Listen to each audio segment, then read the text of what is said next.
Okay, this is the final question for the NCEA 2 2012 exam. Question 3c. It says find the possible values of D if real solutions exist for this thingy here. So let's see how we could find that.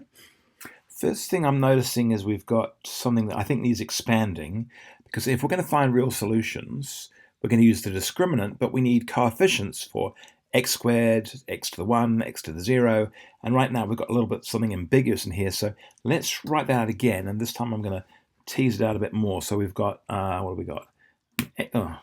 X squared plus 5x minus 1 minus d times x squared plus 1 is equal to 0. Okay, let's expand all this out. So negative d times x squared is going to be negative dx squared, and negative d times 1 is going to be minus d. Okay, so that's that bit taken care of. Let's get this first bit. We've got x squared plus 5x minus 1. All right, all equals x equal to 0. So now let's have a look at the coefficients. Well, I've got an x squared over here, so I want to pop this over here. So I'm going to put that bit there and that bit there together. So I'm going to have x squared. I'm going to put a minus dx squared together. Okay, what else have I got now? I've got the x's. Oh, here's an x. So I'm going to put plus 5x. Have I got anything else? Well, I've got a negative 1 and I've got a negative d. I'll put those two together. Minus 1 minus d. And this is the coefficient for x to the 0, which you can't see because we don't write x to the 0, but it's there. So now let's go ahead and say, what are the coefficients for x squared? So I'm going to take this bit here, and I'm going to say, let's factorize. So I'll put x squared outside the bracket, and go, what times x squared makes x squared? That's going to be a 1. And what times x squared makes negative dx squared, which would be negative d. Then I've got plus 5x, then I've got a minus 1 minus d, all equal to 0. All right, what are my coefficients now? My coefficient for x squared is going to be 1 minus d. So a is equal to 1 minus d. B is equal to, well, there it is. It's nice and easy. B equals 5. And c is everything that's left, negative 1 minus d. So there are my coefficients. There are my a, b, and c values. Let's put it into the discriminant. And we're going to say b squared minus 4ac. Now we're told real solutions. So real, of course, is going to be greater than 0. And of course, it could just be equal to 0. But I think greater than 0 is probably quite a useful thing to think about. So because it says solutions, meaning there could be more than one of them. So I'm just going to go greater than 0. There we go. Let's plonk everything in here. So I've got b is 5.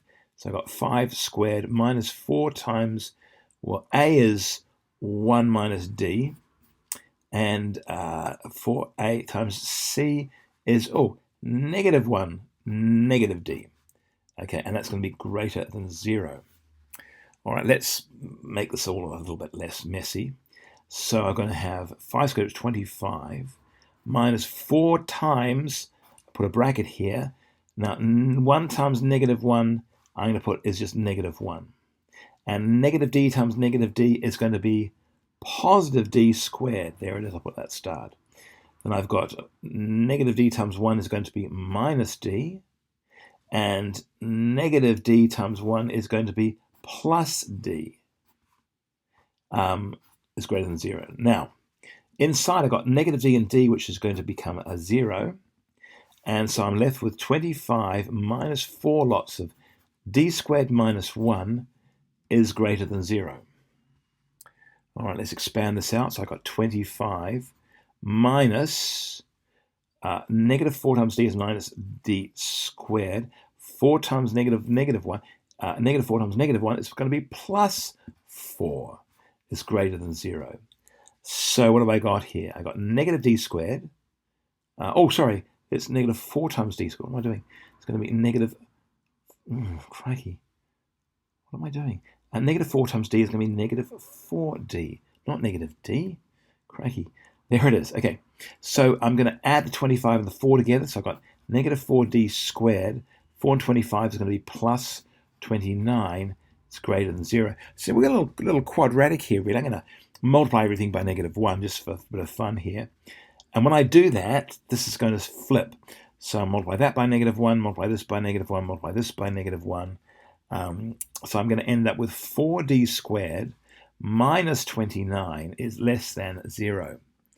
All right, so here's a little bit of a quadratic here, which I'm going to try and be a little bit mindful of, because we can actually draw this out, actually. And indeed, we probably should. So in fact, here's my graph. Here it is. And this is the graph of, and these are d's here, so this is my d-axis, and this is my f of d, yeah? And what are the critical values here of d? Well, let's find the critical values. So I'm going to divide everything by 4. Or in fact, why don't we go put find critical values, find crit vals. So 4d squared is going to equal 29. Just for a bit of fun, I'm just going to subtract 29 add 29 to both sides, divide both sides by 4. D squared is equal to 29 on 4. I'm going to find the square root of both sides, so plus or minus 29 on 4. Let's have a look. What's 29 on 4? 29 on 4 is 7.25.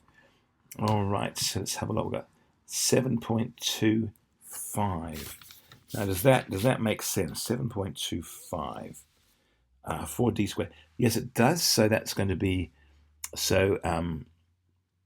oh wait, hang on. Yeah, 29 on 4 is that, but it's a square root of 25 on 5. So I'll go square root of 29 on 4. I get 2.69. I'll just go with a 2.69. So d is equal to plus or minus 2.69. So here's my 2.69. Here's my plus 2.69. 2.69. Here's my minus 2.6. Minus 2.69. There it is. Now, but this equation here, this thing here, this here is going to be a quadratic, and it's going to head down. It's going to look like this. You can actually draw this thing. Heads down, comes back around. And of course, it goes down to -29. Here's my -29. Not that -29 matters, but what does matter is this thing here is less than 0. So now we've got this graph, and there's the graph. I'll put some arrows on here as well. We probably have arrows on. Now, because we've got the graph, and we know that this is less than 0, that means that the values of d, which count for us, we're interested in when the function of d is going to be less than 0.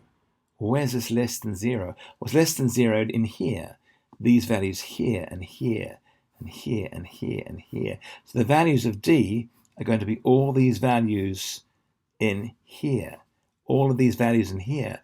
So it's not going to be on the outside here. The values are going to be on the inside. So the values are going to all be between. So d is going to be less than 2.69. It's going to be less than 2.69. But it's going to be greater than this one here. It's going to be greater than -2.69. So that's what we would have.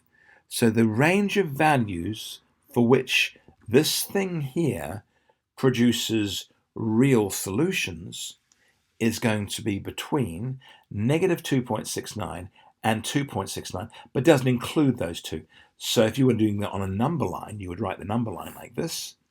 Here we go, here's my number line. This is the number line of d's. And we've got a 2.69, it's going to be a circle. And it's going to be 2.69.